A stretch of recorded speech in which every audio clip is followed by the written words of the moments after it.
Oh, boy. In 13 days, we are going to win North Carolina. And we are going to win back the White House, believe me. We're going to bring back your jobs that have been taken from you, that have been shipped all over the world, that have been shipped to Mexico. We are going to bring back your jobs, and we are not going to allow these companies to go to Mexico and other countries and take your jobs with them. We're going to stop the jobs from leaving North Carolina. We're going to start making things again in America. We are going to make things again. The jobs theft, and that's what it is, will end the day I start the presidency, believe me. It's going to be America first again. Remember that, America first. You don't hear that anymore. It's not America first now, that we know, Early voting is underway, so make sure you get out and vote. And by the way, North Carolina, we're doing really well. You see what's happening. The dishonest media back there, they're going, what is happening? They're seeing the lines of people. They're seeing crowds like this. Look at this crowd. Now, they don't mention the crowds ever, but they see them. They know what's going on. They look at Florida. Have you seen Florida, what's going on? They have lines going to the voters' polls, to the booths, that are 4 blocks long in Florida, and there are an awful lot of red hats and buttons and Trump shirts. And generally speaking, those people do not vote for crooked Hillary Clinton.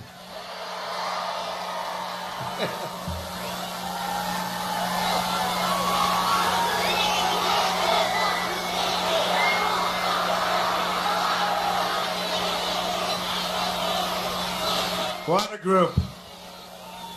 I love North Carolina. You know, I have a great property near Charlotte, very successful.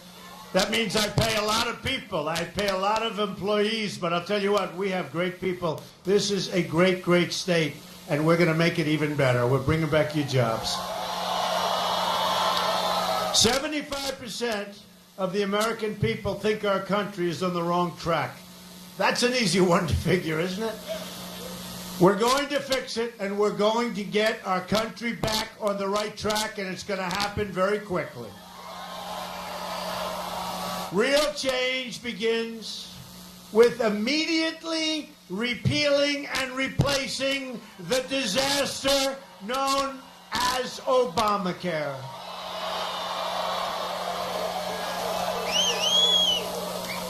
That one's not even close. And Hillary wants to double up and triple up. What a disgusting situation. And it was no good. It was no good the day it was conceived. Remember Jonathan Gruber of MIT? He said the American people are stupid to have approved it. Unfortunately, they had an iPhone going. You know, that's nice. It has just been announced that Americans are going to experience another massive double-digit spike in Obamacare premiums, including more than a 118% increase for people in the great state of Arizona. So you think you have it bad. In Arizona, they're up to 118%. Don't feel bad. You're going to get yours, too. You're through the roof also. But think of it. Numerous places, over 100%.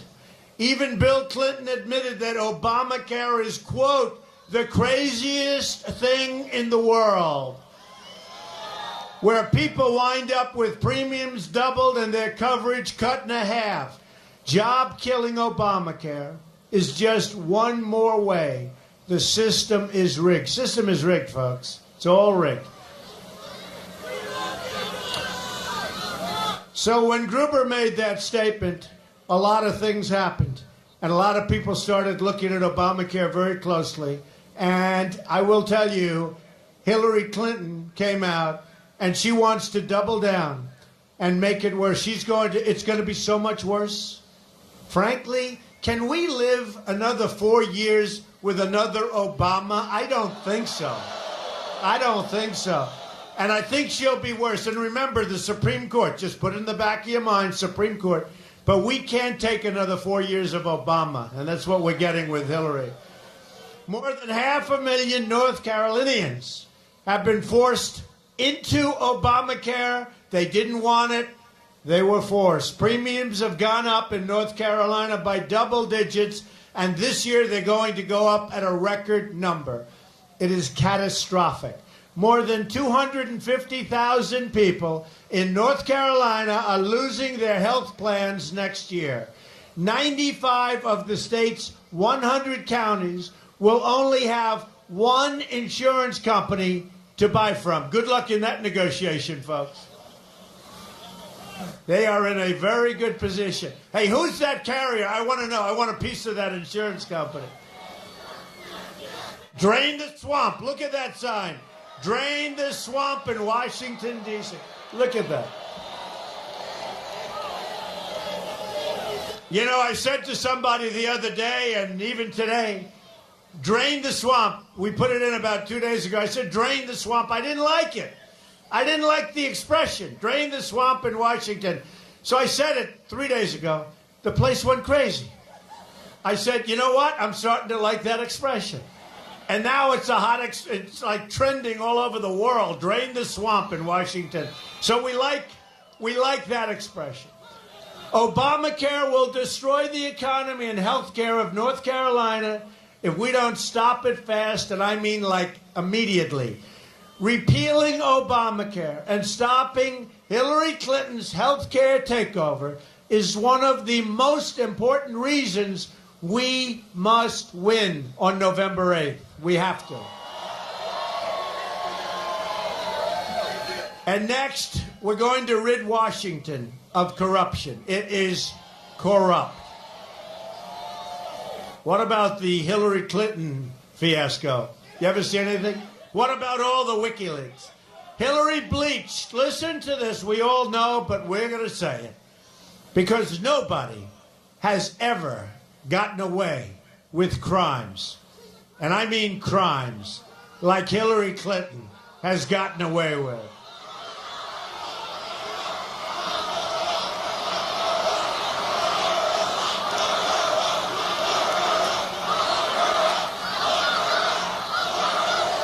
Hillary bleached and deleted 33,000 emails after getting a subpoena.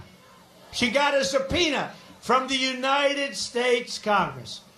She said, whoa, we have a problem. She deleted and bleached. Nobody bleaches. Sophisticated people said, we've never heard of it.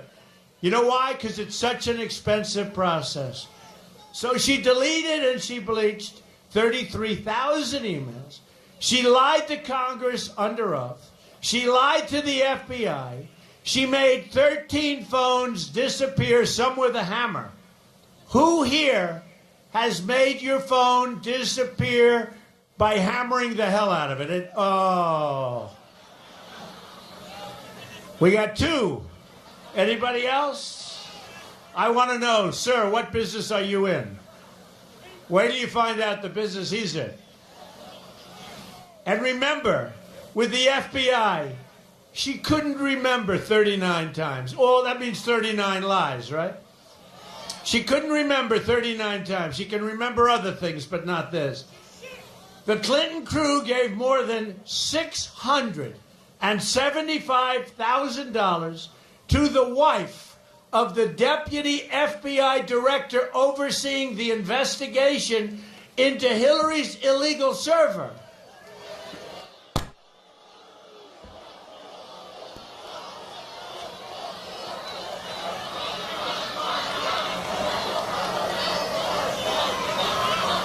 That's all right. Leave him alone.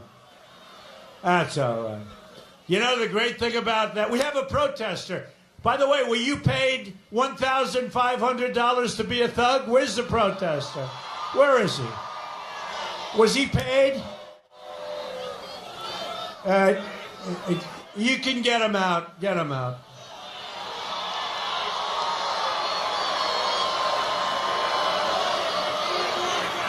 Out.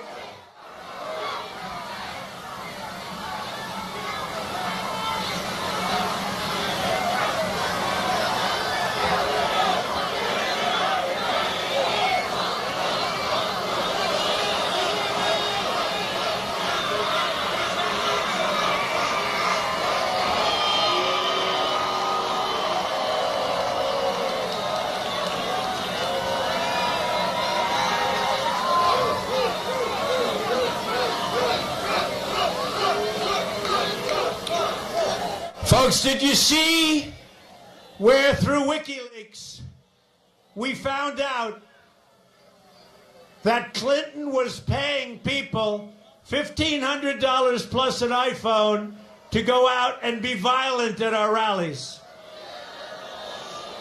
Okay? It's a disgrace. It's a disgrace. But I'll tell you what, they found our people are very tough. They found that out. So we also found out that President Obama, in the emails, knew about the server, even though he said he didn't.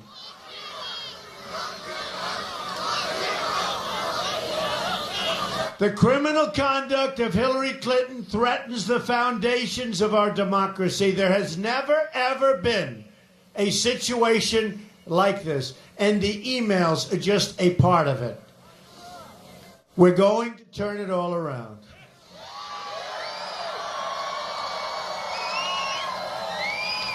I proposed a contract with the American voter that will give the government back to the people. My contract begins with a plan to end the rampant government corruption. And it is corrupt, and she's perhaps the most corrupt person ever to run for the office of president. She shouldn't be allowed to run. She shouldn't be allowed to run. And by the way, remember just recently, again, the emails, WikiLeaks, Donna Brazile, got the questions for a debate. Got the questions for a debate. Gave the questions to Hillary Clinton. Donna Brazile is under a lot of pressure. Hillary Clinton, did she say, oh, gee, I illegally got the questions to the debate? Call up and have a little conference and say, I'm sorry, I'm a very honest person. I can't do this. No. They only found out about it months later. You're dealing with a very, very dishonest person. I want the entire corrupt Washington establishment to hear and to hear and to heed the words I am about to say. If we win on November 8th, we are going to Washington, D.C., and we are going to drain the swamp.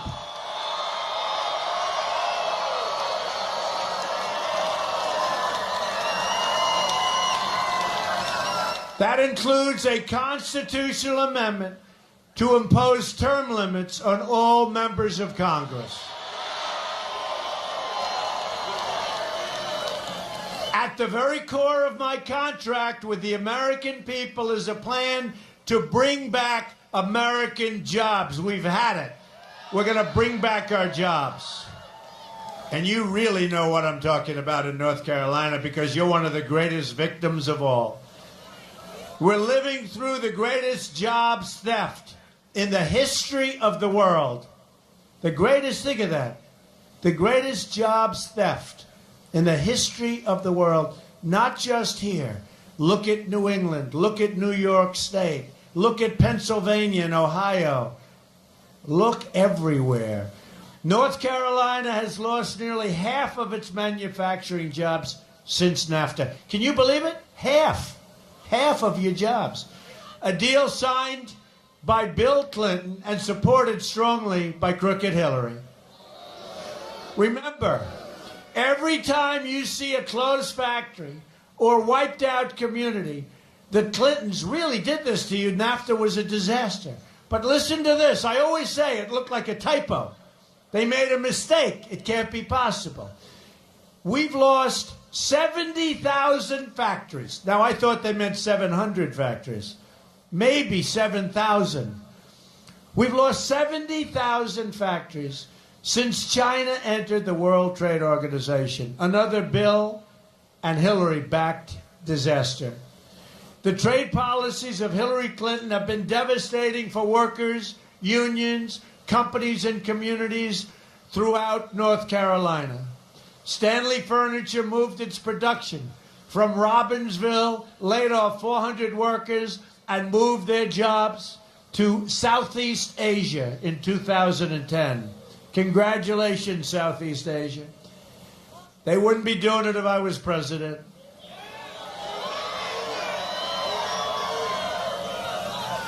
Believe me, when they say we want to send our product, whatever the hell they make, we want to send our product back into the United States. I said, we'd love to have your product, 35% tax. Let's see if you move. They wouldn't be moving. They wouldn't be moving. They wouldn't be moving, folks, and the politicians could have done that, but most of them are taken care of by special interests and donors, and the other half are stupid people. They don't know what they're doing.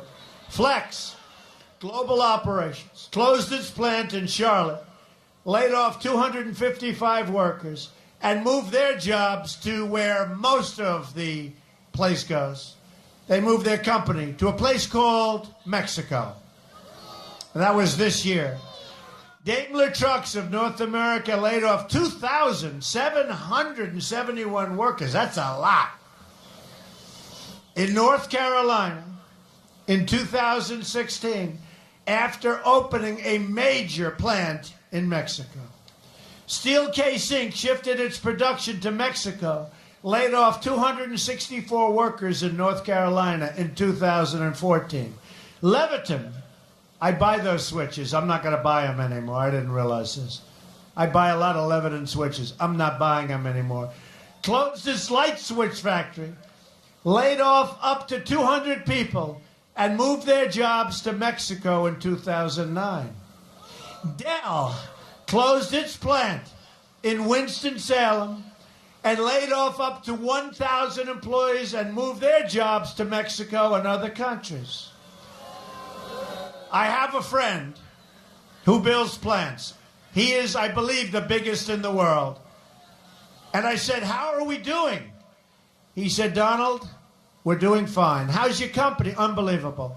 I said, how's this country, our country, the country we love? And he loves this country. He's an American. How's it doing? Not good.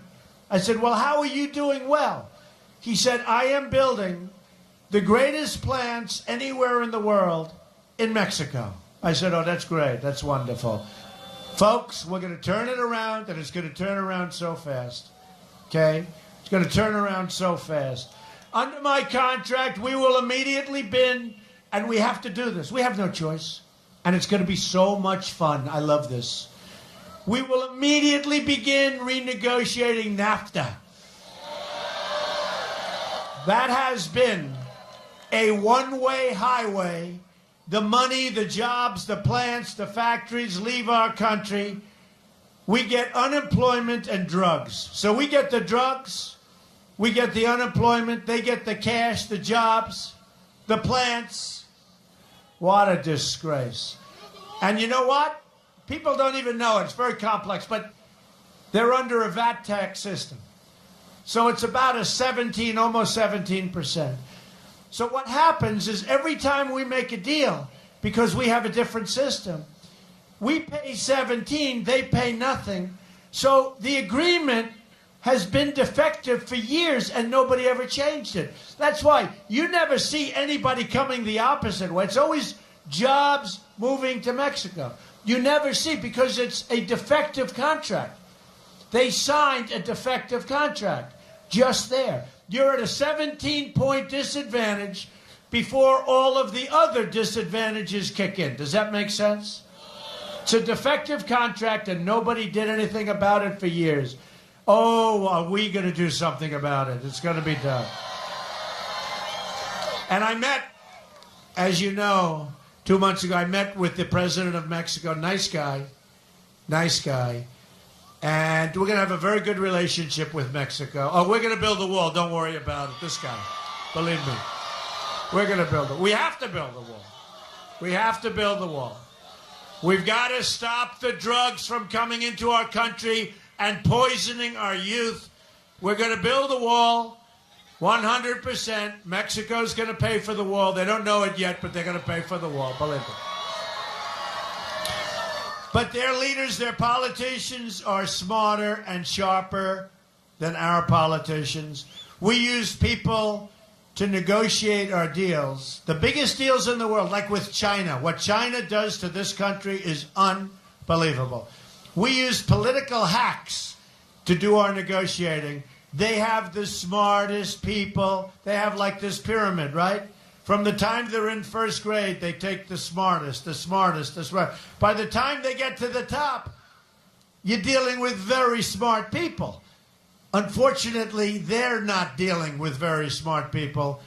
And we have a massive, almost $500 billion trade deficit with China. We have an $800 billion trade deficit with the world. That's all going to end, folks. We're going to have free trade, but we're going to have fair trade. It's going to be fair trade. It's going to be a two-way street. And with NAFTA, if we don't get the deal we want, we will terminate NAFTA and get a much better deal for our workers and for our companies, 100%. 100%. And if companies like Carrier want to fire their workers, move to Mexico or other countries, you know, they're in Indianapolis.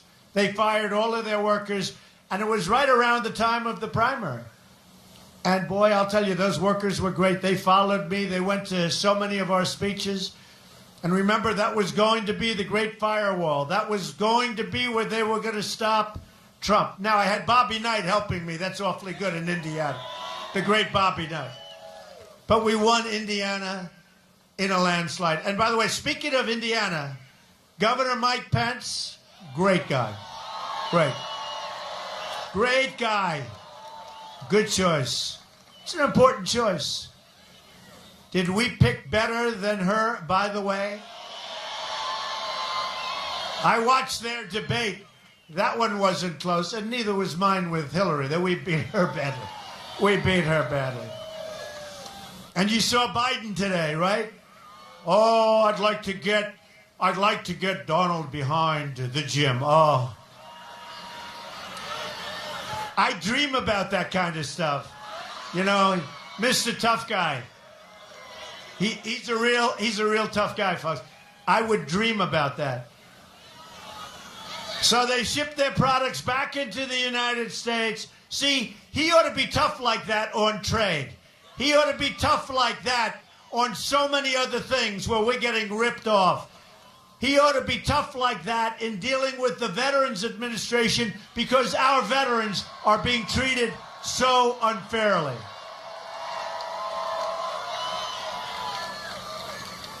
So we'll put on a tariff, and believe me, they're not moving. They're not. Companies like Apple will start making their iPhones and other products inside the United States. You watch. You watch. You watch. Everything's in China and Vietnam. I mean, you know, they say Apple. Isn't that wonderful? But they make everything outside. They will start making product, and so will other of our great countries.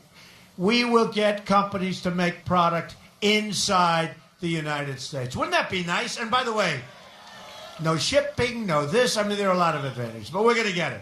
As part of our plan to bring back American jobs, we will lower taxes on our businesses from 35% down to 15%, going from the highest taxed nation in the world to one of the lowest.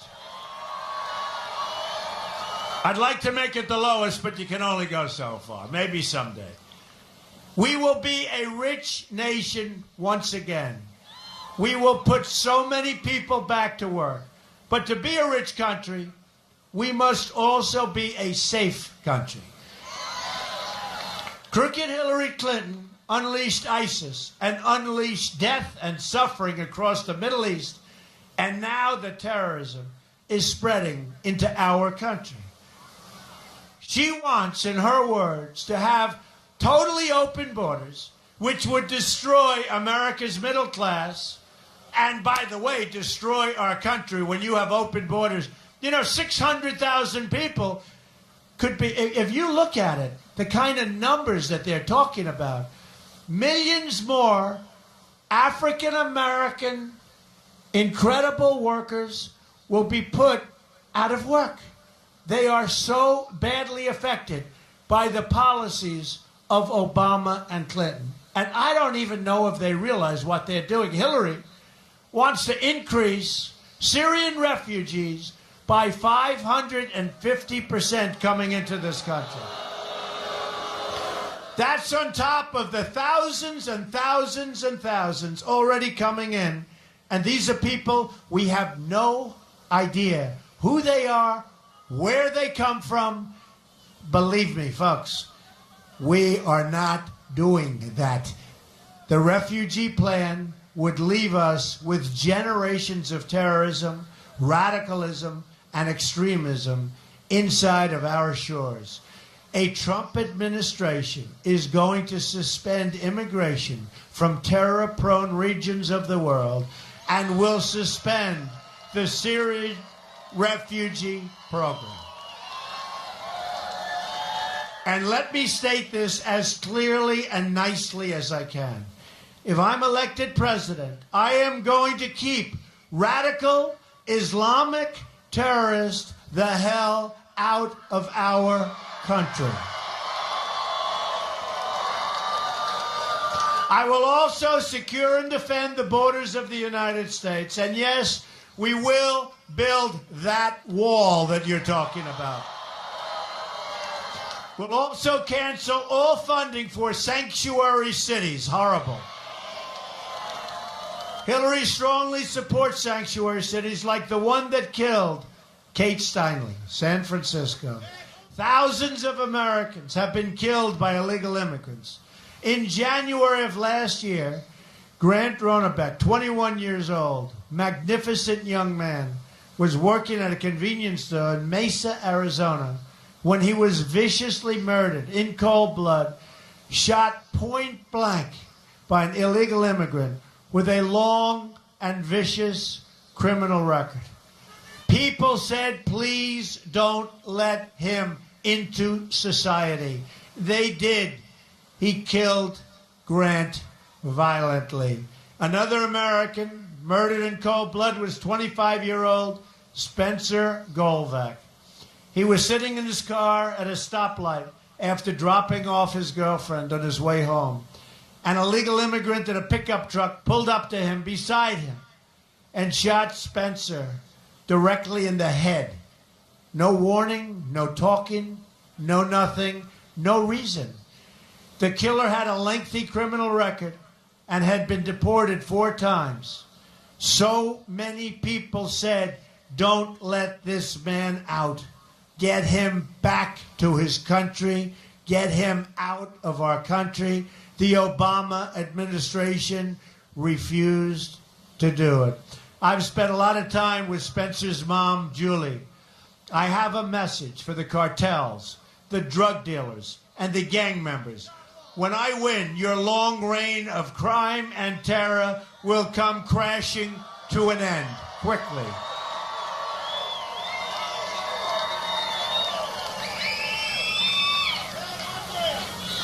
And we have to pay tribute to our great people in law enforcement. These are great people that are having a hard time right now. And they know where these people are, by the way. When you hear the gang members, the drug lords, all of these, they know. They can tell you in 1 minute who should go, who doesn't have to go. They know. We got some bad ones. We'll also rebuild our badly depleted military. We have the greatest people in the world. But we have a badly depleted military. And we can't beat ISIS. Can you imagine Mosul, right? Mosul. I've been saying this for a long time. And, you know, somebody like Hillary Clinton said, well, he says he doesn't want to go into Mosul. Look, folks, first of all, Mosul was already captured. It was the way we got out of Iraq. We shouldn't have gone into Iraq, and we shouldn't have gotten out the way we got out. But that's why we're going in now a second time. But why can't we do it, like, secretly, right? Why can't we do this quietly? I've been reading about we are going to attack Mosul now, and you have too, for 3 months. And I'm saying, you know, the element of surprise, right? Right? General George Patton, the element of surprise. He didn't talk. He got the job done. Even after he got the job done, he didn't talk. He didn't want to talk to anybody. The reporters wouldn't like him very much. He was a little rough with reporters. You know, these are the most dishonest people. I'm telling you, these are the most dishonest people on earth. And they are going crazy because they put out these phony polls, and then the real polls come out. So today, Bloomberg has a poll. They're very disappointed. Trump is up in Florida by 2 points. And the lines are a lot more than two. Even 2 points is, forget it. The lines are through the roof. Same thing's happening here. You see what's happening here. The lines, those beautiful, beautiful lines, right? It's happening all over the country. Happening all over. But they're very dishonest people. General George Patton was rough. He was a rough guy. But his people would die for him. But he was a great general. He wouldn't give notice. We are going to Mosul in 3 months. We will attack. We will attack. And some clown from some institute came out today. Why is Donald Trump saying that about Mosul? Hey, folks, I will put my thought process against these people anytime. He's saying it's okay the way they did it. Well, it's turning out, I just saw it on television, it's turning out that Mosul is very, very tough to get. And the reason they wanted to get in is because the leaders of ISIS, they felt, were living in Mosul. But here's the thing. They were supposed to be the JV, according to Obama, remember? They started out as a little group, a little band of men, in this case men. They started out as a little band of men. The JV became a horrible, horrible worldwide threat. And now they are ensconced in 32 nations. And then I hear Hillary Clinton, who I call a very low-energy person. She's going out and saying, what does Donald Trump know about this? Look, folks, when you're looking to take out the people that are leaders of ISIS and they're ensconced in Mosul, you don't announce it 3 months before you attack. You use the element of surprise and you knock the... You say it. What's the word? And you knock the hell out of them. Boy, oh boy, what a bunch of amateurs. We have amateurs in the White House. We have amateurs as leaders. And honestly, I think there's so many things. You could, whether it's the horrible trade deals, the loss of these jobs. We have no growth in this country. You see that. You see the numbers. Our jobs numbers were announced last week. They were anemic. Anemic. No matter what we have, our military is depleted. Our vets aren't taken care of. We have stupid people leading this country. They're stupid people. You know, I'd like to use another word. I went to an Ivy League school. I was a very good student. But there's nothing better than the word stupid to describe these people. I mean, there's just no better word. I know many words. But we're going to change that. North Carolina will be a major part of this rebuilding effort, with new advanced fighters flying from Seymour Johnson Air Force Base.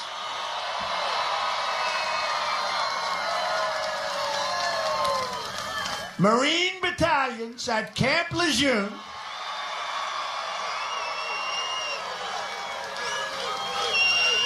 And here's a place that a few of you may have heard of. And a very, very beautiful replenished army out of Fort Bragg. North Carolina is also the home to more than 750,000 veterans. And I told you, the veterans are loving Donald Trump. They do polls on the veterans. I'm through the roof. We're going to take care of our veterans for once and for all. It's not going to be talk. We're going to take care of our veterans, our greatest people. We're going to give our veterans the right to see their doctor of their choice. They're not going to be waiting in line for 9 days, dying. 22 suicides a day. These are our great people. 22, think of that. That's an impossible number also to even conceive. 22 suicides a day. They wait in line for 4 days, 5 days, 6 days to see a doctor. A simple procedure or a simple prescription could solve their problem. They don't get to see the doctor. So they're going to have the right, if this happens, to walk across the street, see a private doctor, go to a private hospital or a public hospital, get themselves fixed up, and the United States will pay for the bill, and it's the cheapest thing we can do, and it's the best thing we can do. The veterans love Trump, and Trump loves the veterans, believe me. You better get out and vote. You better get out and vote, veterans, because we're dealing with a bad person. We will also change our foreign policy. And by the way, speaking of the veterans, she said the veterans are being serviced just fine. You know that, right? She is going to do nothing for the veterans, and she's going to hurt your Social Security big league, but she is going to do nothing for the veterans. Hillary Clinton gave us ISIS and threw the Middle East into turmoil. Do you notice? She gave us ISIS. She did. Her and Obama. Now she's telling you, I am going to get rid of ISIS. What the hell did you let him do this in the first place for? She's been there for 30 years. It's all talk with her. Nothing ever happens. Libya, Syria, New York State is a disaster. She said she was going to bring back jobs. It turned out to be just the opposite. So now she wants to start World War III in Syria against the nuclear-armed Russians. Great, great. You ever notice how tough she talks about Putin? Somebody said to me today, a very smart person, great business person, called up and said, you know, I heard her saying about Donald Trump and Russia. First of all, I don't know Putin, have no business whatsoever with Russia, have nothing to do with Russia. And, you know, they like to say, every time WikiLeaks comes, they say, this is a conspiracy between Donald Trump and Russia. Give me a break. You know, number one, they don't even know it's Russia. Who knows? It might be Russia. Could be China. Could be, if you remember Sony, it could be North Korea. It could be a lot of places. But, you know, she always likes to. In the meantime, she gave Russia 20% of the uranium, right? She gave them 20% of our uranium. You know what uranium's used for? For a massive payment. And Podesta has some big deal in Russia, and they always like to talk about Trump. But we learned a lot about them from WikiLeaks. We learned in the emails she said, and she has terrible, terrible instincts. Okay. So John Podesta, her top person, who I wouldn't want working for me, I'll tell you, he says so many bad things about her. Who minds? You mind if any of your people, like you have a top job, and you have a person, and they call you like not a smart person, you have bad instincts, you don't know what you're doing. I mean, I got to have a couple of these. But John Podesta said terrible things about her. But one of the things he said that was to me the worst, that she has bad instincts. So she's got bad instincts from her top person. Bernie Sanders says she has bad judgment. So who wants a president with bad instincts and bad judgment by the people that know them the best? What are we doing here? All of the following quotes come from either Podesta or Colin Powell. Hey, look, he's another guy. He did a great job, right, with Iraq. There's a guy, Colin Powell. He did a great job with Iraq. They wanted to get away with it. That was one of the quotes. They wanted to get away with it. You know, the whole email scandal. Her instincts are terrible. Apologies are like her Achilles heel. These are all statements made about her. She's totally programmed. She looked programmed. She has no opinion. Sometimes that would be a good thing in her case. Unbridled ambition and greedy. Everything Hillary Rodham Clinton touches, she kind of screws up. Oh, that's wonderful. That makes us feel good, right? To all Americans, I say, it is time for new leadership. Let's get the Clintons out of our lives. Everything will change in November. Just think about what we can accomplish in the first 100 days. We are going to have the biggest tax cut since Ronald Reagan. We will eliminate every unnecessary job-killing regulation which is destroying our businesses. We will provide school choice and put an end to Common Core. We're going to bring education local. We will rebuild our very depleted military, and we will take care of our vets. We will support the men and women of law enforcement. We're going to save, this is a big one for North Carolina, we're going to save our very, very troubled Second Amendment. It is under siege. And we will appoint justices to the United States Supreme Court who will uphold and defend the Constitution of the United States. Today I was in Washington, D.C., where I just finished building. This is before I started running for president, okay? Just so you understand. But I have a great, probably the best piece of land in Washington, one of the great pieces of land, the old post office. And I'm very proud of it. It's a great building. We built it into a hotel. It's on Pennsylvania Avenue, right between the Capitol building and the White House, right smack in the middle. If you're in the real estate business, there's an expression. Always try and get the post office because they were there first. It's the best located. So it's this incredible building. And we had the opening of Trump International Hotel. Now, I've been campaigning, and you've seen that. In fact, even the press is amazed. They are exhausted. They follow me 7 stops, 8 stops, 5 stops, 3 or 4 of these a day with crowds. Last night we had 25,000 people in Florida. We had 19,000. We had 12,000. We have the biggest crowds because you know what? We have a movement like nobody has ever seen before. Nobody. The pundits, Bill O'Reilly, but many of the pundits said it's the greatest, single greatest political phenomena they've ever seen. So I built this building. Now you have to understand, I never practically go home. I work all the time. Hillary makes a little speech. She reads her teleprompter, gets in a plane, goes home, and starts sleeping for 3 days. So you know what I thought I'd do? My kids were in charge, Ivanka, Don, and Eric. Good kids. They're good kids. So I thought I'd take an hour or 2 and run in and cut the ribbon with them at the building. To show you how low she is, she comes out and says, Donald Trump took time off from the campaign to open a hotel. Okay.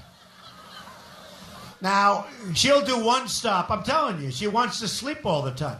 This is not what we need. This is not what we need as a president. She's a very low-energy person. I saw it in the last debate. I think she did very poorly in the last debate. And then she was so exhausted she barely made it to the car. That's not what we need to negotiate with China. Okay, that's not what we need. But she said I took time off. And I'm saying to myself, isn't that a terrible thing? Where we're out working her, many, many more stops, many more everything. Don't go home. She's home all the time. She takes many days off. And then she said that. Then she said, I used illegal immigrants to build the building. Except I didn't use one. For 2 reasons. Number 1, I didn't want to. And number 2, I'm running for president. Why would I do that? So I went with the E-Verify system. We didn't have 1 illegal immigrant on the job. Everybody knows it. Nobody was hired. And believe me, we could have hired plenty. They're all over the place. They are all over the place. And I would have saved probably a lot of money, right? But I have the E-Verify system.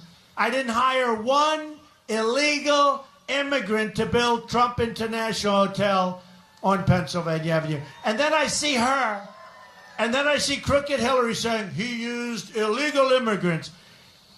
They will say anything, folks. But the reason I did it, two things. When you have good children, you have children, good or bad, you want to support your children. My children worked very hard on that project. I wanted to be with them to cut the ribbon. But the other reason I went there is because it was brought in under budget and ahead of schedule, something this country never hears about. We have a hospital, a VA hospital, where it was supposed to cost like $600 million and it's going to cost $1.4 billion. But that's standard. Roads that cost double, triple, quadruple, bridges that are a disaster. Everything's a disaster. So I went in and I said, you know what, I'm going to do it. And we built it under budget, ahead of schedule. And that was the name of the news conference, under budget and ahead of schedule. And we built a great hotel. And I wanted to be with my kids to salute them and to congratulate them on doing a great job. I then flew in to another great section of North Carolina. We had another great talk, and we've had a lot of fun. But I just wanted to set the record straight. All E-Verify, no illegal immigrants, no help in that regard, and we have a great thing. And including construction, we put literally thousands of people to work. And that's a great thing, because that's what our country needs. But remember, under budget and ahead of schedule, okay? So Americans are tired of being told what we can do, what we can't do, and what can't be done. That's all we hear. They're tired of being asked to defer their dreams to another day and to another decade, which is really what they mean. Everywhere I go in this country, all I see is untapped potential waiting to be set free. And a great example of that is the African American community. They've been treated so unfairly. And we're going to fix our inner cities. We're going to fix them. African American communities, Hispanic communities, we're going to work on the inner cities, because what Hillary and the groups have done, give me your vote, and then after the election, I'll see you in 4 years. That's all they do. We're going to fix our inner cities. We're going to bring jobs back to our inner cities, and safety back, and education back to our inner cities. And we're going to do great with the African American community. We're going to do great with the Hispanic community in the election. But we will never realize that potential if we continue putting our faith in a broken political system that has let us down time and time again. Let's close the history books on the failures in Washington, and let's open a new chapter of success and prosperity. I'm asking all Americans to join me in dreaming big. Remember when we used to dream big? We don't dream big anymore. We want big, bold dreams for our future. I'm going to fight for every American in every part of this nation. I'm going to fight for every person in this country who believes government should serve the people, not the donors and not the special interests. I'm going to fight to bring us together as one great nation. We are a divided nation right now. Just imagine what our country could accomplish if we started working together as one people under one God, saluting one American flag. Just think about it. Once again, we will have a government of, by, and for the people. Together, we will make America wealthy again. Together, we will make America strong again. Together, we will make America safe again.